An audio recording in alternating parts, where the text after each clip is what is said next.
Hello and welcome to today's content, which will be on Aerith and her Final Fantasy VII Remake version. I'll be doing an early preview and unit analysis from their Japanese version, and I'll be basically talking about her and giving her a rating out of 10 and her unit in general, if you want to pull for her or not, or prepare. Without further ado, let's begin.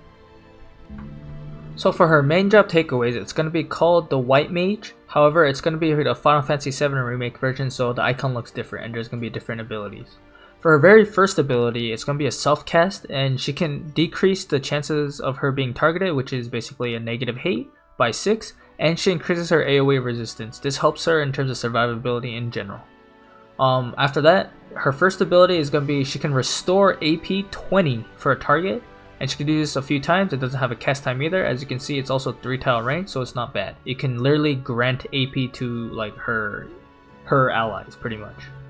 After that, we have an ability which has a cast time, and it's going to be her only attacking offensive ability, where it's going to decrease AP by 20 and does 185% damage. As you can see, it is a straight line, so the range is actually not as great as it might seem, because that means she'll be lining up like to make sure she hits them. For her EX upgrade, what happens is that she also has a 25% chance to inflict immobilize for 3 turns with this ability. Nothing else changes, however, outside of that. Her next ability, and what I'm going to say is one of her most important and best abilities, is that she's able to grant a magic barrier to entire team. As you can see, it's AoE and it's around her. I do believe this is a very, very effective and strong ability because it's 3 times, not 3 turns. It means you can set up early and just be fine with it. After that, her main healing ability, it does have cast time as well for 210 healing, basically. The range is not like super far, but it is alright. Her EX upgrade for it also increases your spirit by 15, which is very nice to have, especially if you just took magic damage and you need to heal up. Then she'll be able to help you survive much longer. For her EX ability that she gets at job level 25, she's going to get re-raise. It's going to be kind of like Yuna's situation where at max level you get re-raise. For her limit break, it's going to be the more defensive limit break, kind of like Ayaka's if you remember that. It's going to do a really, really big healing, but it also increases defense by 15 up to 3 turns for your allies. So this is very nice to have in terms of if you're getting hit by like physical damage. So for her sub-job takeaways, her very, very big AoE is going to be on her White Mage sub-job, where it does have a cast time. However, as you can see, it's kind of like a Kotetsu. It's a very large AoE range. It's very nice to have if you're using her for damage or if you need to get her to deal some damage. She also gains a small heal as well as granting regen to her team. It's not bad. I said team, but it's actually only single target, so excuse me on that. It's only single target for the regen and the small heal. It is very useful though, however. Like if you took some damage, but she can just like top you up with that real quick. Outside of that, she does have the Time Mage sub-job, which is very, very nice. She has Comet, Transposition, Haste, and Quicken. Haste and Quicken being the most notorious and well used and effective abilities. She has access to those, so it's very nice to have as a utility unit. Lastly, we have her Rune Knight sub-job, where she gains a bit more damaging abilities, where she gets Drain Evocation, she gets Water Blade, Hazard Spell, Water Go Blade, and then the last one I think it's Water Break Rune, if it does get translated. Keep in mind, outside of Drain Evocation, her range of attacks is going to be 1 to 2 tiles away from her. It is very, very short range. So if you want her to literally be in the front lines, which you really don't want, I would suggest being careful on using the Rune Knight sub-job. Here we are for her resistances and her passives. So her resistances of damage types, she's going to be -5 to slash because she's going to be a mage, -10 to pierce, which is not saying that she's weak to pierce, you know, kind of like in her original game. And she has -5% to strike, 0% to missile, and 10% to magic. As you can see, her resistances in general are actually pretty bad. Even her magic resistance is not at least 15% compared to like Yuna or like some other mages. But yeah, she has 0% to AoE and 0% to single target as well, which is very worrying, especially for the AoE part. Even if she increased it with her abilities, that means she's still down base resistances. At level 120 with her master ability included, she has a base of 0 defense and 5 spirit, so she can get a decent amount of spirit, but overall her defense is very, very poor. Her resistances to statuses, 50% to Bind and 50% to Berserk, are actually pretty nice, especially Berserk with the amount of people who can cheese with King Mond. And she has 10% to Doom resistance, which is not almost ever really used, so it's kind of a dead resistance, but I guess it's nice to have in general. For the master ability, she's going to have the Mono Water ability, which is very nice to have. She does gain 15% magic for herself and plus 5 spirit, which is why she has 5 base spirit at level 120. Her mobility is going to be 3 move, 1 jump, cost 90. For her passives, what I can recommend and what I highly recommend is going to be her main job one, which is going to increase her spirit by 12, so she has 12 base spirit, as well as her healing power by 20 for herself. This is going to be very good because she has no other sources of gaining healing power, so getting it at all is very nice to have when you need her as a support. Outside of that, she has Sharp Mind. If you want to deal some more damage, gain some accuracy. Speed cast is going to be very good because almost all her abilities have cast times, almost all. And then we do have the other Rune Knight subjob where it's going to increase her water attack, but also decreases their lightning resistance. And it's something I really do not recommend. Honestly, if you use her as DPS and do not hit any lightning units, it's fine, but I'll explain why in the next scene. Like, it's very good for damage, but in the next slide I'll explain why. For Niche and Flex, she does have an ability to increase her TP by 30% for herself, her max TP, which is not bad, but I mean, she should not have too many issues with TP unless you're in a battle where you're going to lose anyways and she's struggling to keep you alive. Also, for null CT changes, it's not really too important for haste, slow, stop, and quicken because she should have a tank or someone else taking damage for her. She should not be the target of those abilities anyways. For her reaction abilities, she does not get Aeon Bond. However, she gets a pseudo AoE version of it, but it does not increase her healing power even further. So it won't be like a huge heal. It'll be like a small, decent heal instead. And it's around her, so she can heal allies at the same time on that reaction ability. After that, she gets slow counter from the Time Mage subjob, which is not bad if you want to inflict slow on it with the RNG chance if she does survive the damage she takes. And Magic Commutation, which is very good to have if you have her as DPS and she's running out of AP, which she theoretically shouldn't because she should be generating a lot of AP supporting your team in general. Here is Aerith's rating out of 10, and before I continue, I'll explain why I did not give her 10 out of 10 on any of these. I know I gave Yuna 10 out of 10, but I explained really well why, and a lot of people actually feel it because they're like, oh, Aeon Bond, oh my god, I'm dying to that, or Energy Ray is 100% hit ability and AoE, it literally one-shots my 2B or something like that, but I'll explain why Aerith's not at the 10 rating yet. So at release, I gave her an 8.5 out of 10. The reason why is that she does have very high utility like Yuna and Ayaka. However, she has very low HP, she has very high magic stat at least, she has fast agility, but she does have a base 0 defense and spirit. She does not have the AoE resistance like Yuna. Yuna even has more HP than her and has more defensive options, something Aerith does not really have access to. Aerith is also able to restore 20 AP for a single target, up to 3 times because it has 3 casts, and she can lower the enemy AP with her only attack on main job. The reason why I said earlier I would not recommend too much on the water attack up and lightning resistance down is that by the time she comes out, a lot of people are going to be having Cloud and using Cloud. Almost everyone, like their family, their brother, their sister, their pet dog, their pet cat. A lot of people are going to be using Cloud, and what this means in the meta is that if you're using Aerith and she does not have any mitigation against Cloud in general, like even Cloud's Barrage can one-shot her if she's not built correctly. So it's something to worry about in the meta. She will not be super effective in the beginning. She only has a single DPS ability on her main job that is single target. Unfortunately, she actually does not have any AoE damage abilities unless it's from her subjob specifically. She has no 100% hit abilities and attacks, so this means that evasion, she's not reliable against evasion, unlike someone else. 2 other people, Yuna and Ayaka, both have holy 100% hits, but yeah. She does have access to a possible 2 damage types, which is going to be reliant on the subjob, which is the slash abilities from Rune Knight. However, as I said earlier, is very short range. You don't really want her getting into close range. She has very flimsy resistances without any strong resistances. Even her magic attack is at 10%, not 15 or 20. She's just in general kind of weak overall in resistances. She does, however, have very good spirit, which is something to consider because there's a lot of magic attack penetration running around lately, but not as much spirit penetration. She has access to a 3-time AoE magic, 3 hit. Like, you have to get hit 3 times by magic. AoE magic ability barrier for her team and herself. So this is very, very important. She also has a reaction ability to she's able to heal her entire team with a small AoE if it activates.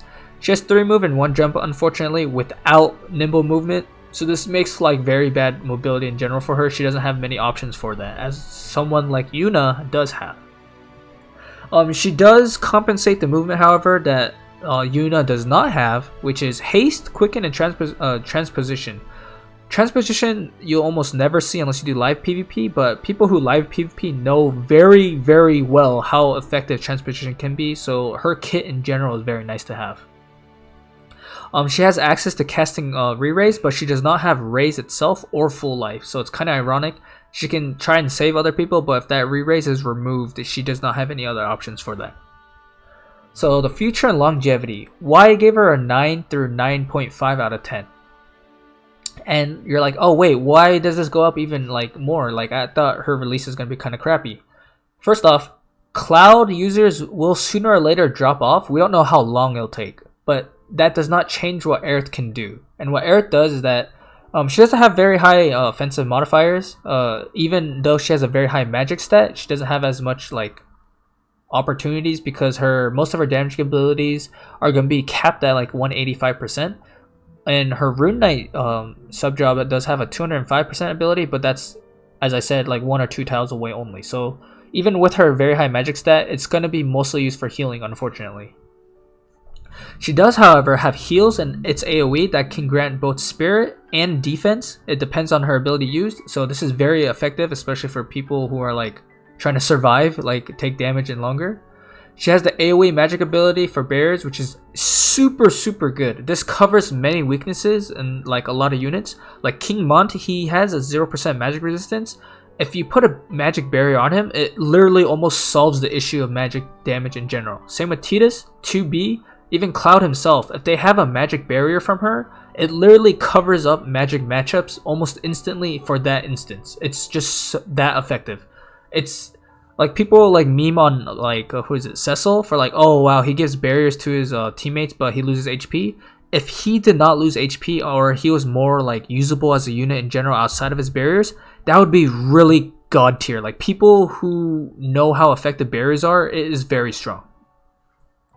Since Aerith also has access to haste, quicken, and transposition on her timemate subjob, she's super good in live PvP and allows for insane utility because she can also set up with her spirit and defense like buffs as well as giving AP to units. She is going to be extremely good for live PvPers in general. With no AoE resistance, unfortunately, chip damage and AoE attacks will easily take down Aerith. It's kind of ironic that her TMR gives her single target resistance, but yeah.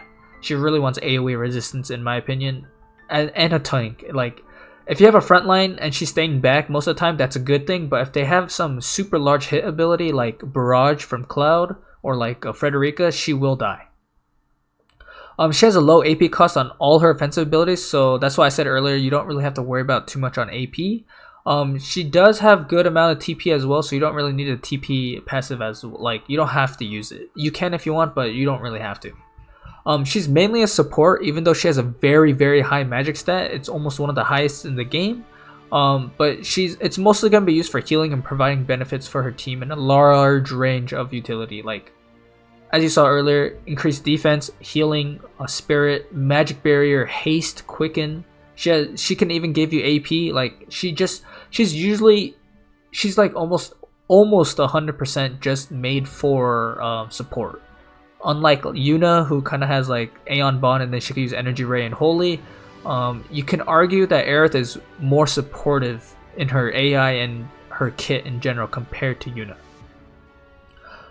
Unfortunately, because she has all these buffs and stuff, she's kind of like reliant on 2 to 3 turns of buffs. So on maps that are like you need 1 turn buffs out and just go like super far in, she's not going to be very effective on one-turn maps. She also has a lot of cast time on all her healing and damage abilities, so it's kind of unfortunate if she gets like jamming thrusted or cancelled or silenced. It's going to be very bad. And lastly, she is weak to silence and disable, but she's good against berserk. Silence and disable are very important to have, especially like resistances, especially for mages. So something to think about. Not having silence resistance is very bad, but there are options to mitigate against it. For her TMR chase rating, I gave it an 8 out of 10. The reason why is that it's a cloth armor for 378 HP, which is very, very crappy and bad, but 6 defense and 10 spirit. The spread of defense and spirit is not bad to have. However, more importantly, the reason why it even gains an 8 out of 10 rating for the TMR is going to be for the active. The active is going to increase your single target resistance by 25 for 3 turns for allies. So it's not only going to be her, it's also going to be her teammates. I thought about putting the TMR down to a 7 out of 10, but I left it at 8 out of 10 because of the spread stat on defense and spirit. The active is very nice to have. However, in terms of auto PvP, if you're increasing everyone's single target resistance, then why would the opponent not use AoE already? Especially if you're bunched up. It's like, it's very niche. For live PvP, however, I would argue is very effective, because that means if you do not have a good AoE ability, or they have AoE resistance and single target resistance, you are trying to attack them with like high mitigated damage.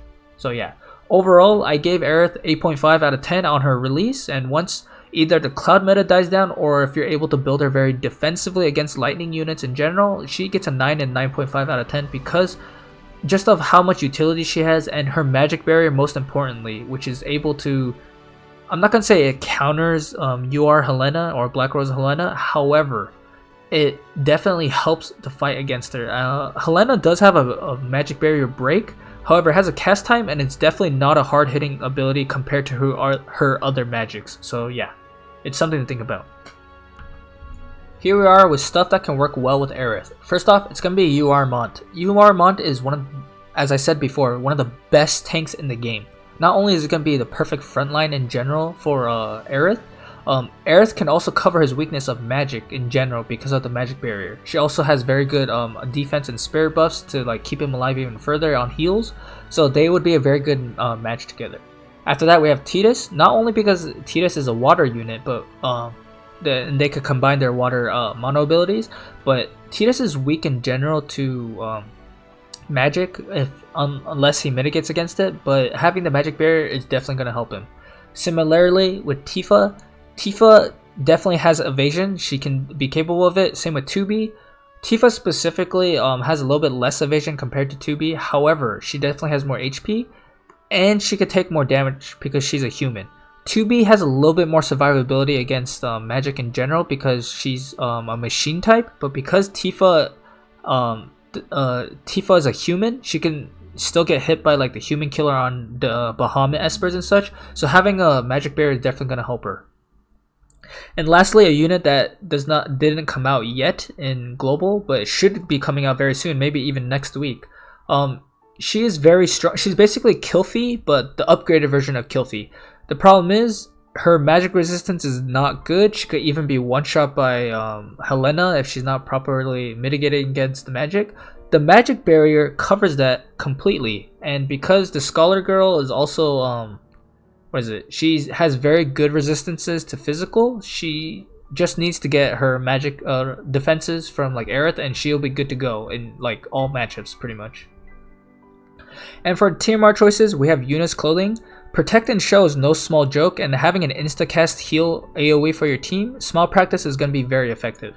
Next up, we have King Mont's TMR, which is going to be his cape, pretty much. The AoE resistance is going to be very effective for 3 turns, especially in terms of her survivability if she's balling up with her team and they're just all moving forward together. The AoE resistance is capable of letting her survive. Defense Bracer is here specifically because of what I said earlier. Cloud is able to one-shot Aerith in almost 99% of scenarios because of barrage or like his damage, but Defense Barrier specifically allows her to survive barely against barrage if she has AoE resistance as well, so it's something to consider. Soul of the Masa is here specifically because it gives her magic resistance, which she kind of needs And it gives her silence resistance because she's able to be silenced, which makes her literally a useless unit unless she's not silenced. And we arrived to the end of the video. As always, if you liked my unit early preview on Aerith and the other Final Fantasy VII units, please leave a like and subscribe and leave a comment. I will not be doing any more early previews because I feel like it kind of spoils and we're not guaranteed the units completely, even though it's highly expected. I don't think it's healthy in terms of general to do it. I mostly did it for 500 subscribers, so thank you guys that are watching, especially till the end. And yeah, until the next video, peace out.